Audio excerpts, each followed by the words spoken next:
हमें 56 और 120 के कॉमन फैक्टर्स निकालने हैं। तो यहां पे हम दोनों के फैक्टर अलग अलग निकालते हैं। पहले 56 की बात करता हूं। फैक्टर्स निकालने के लिए मैं देखता हूं 1 की टेबल में, 2 की टेबल में, 3 की टेबल में, 4 की टेबल में एंड सो ऑन। 56 कहां आता है? 1 की टेबल में 56 आता है। 1 56 जा 56 होता है। 2 की टेबल में भी आता है। 2 28 जा 56 होता है। 3 में नहीं आता। 4 में आता है। 4 14 जा 56 होता है।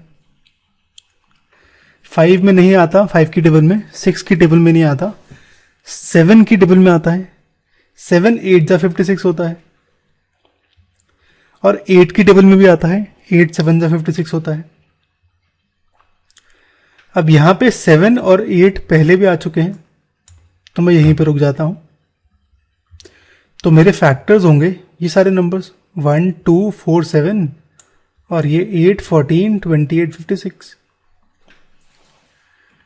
तो 56 के फैक्टर्स तो ये हो गए। अब 120 की बात करते हैं। सॉरी, इसके केस में सेम 1 की टेबल में, 2 की टेबल में, 3 4 5 6 एंड सो ऑन, इन सब की टेबल में कहां आता है 120? 1 की टेबल में आता है 1 इंटू 120 120 होगा। 2 में भी आता है 2 60 जा 120 होगा। 3 में भी आता है 3 4 जा 12 होता है, तो 3 40 जा 120 होगा।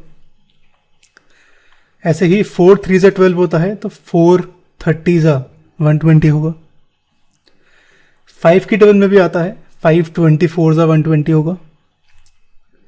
6 की टेबल में भी आता है 6 20 जा 120 होगा।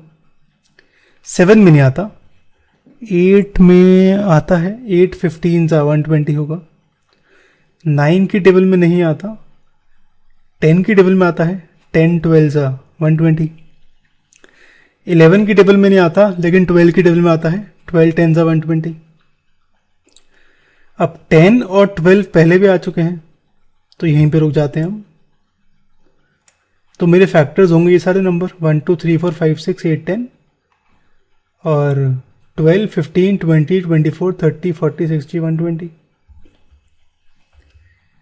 तो कॉमन फैक्टर हुए यहाँ पे 1 2 4, इसमें भी है 1 2 4, इसमें भी है 7 नहीं है, 8 है और 14 28 56 तो नहीं होगा, नहीं। तो 1 2 4 और 8।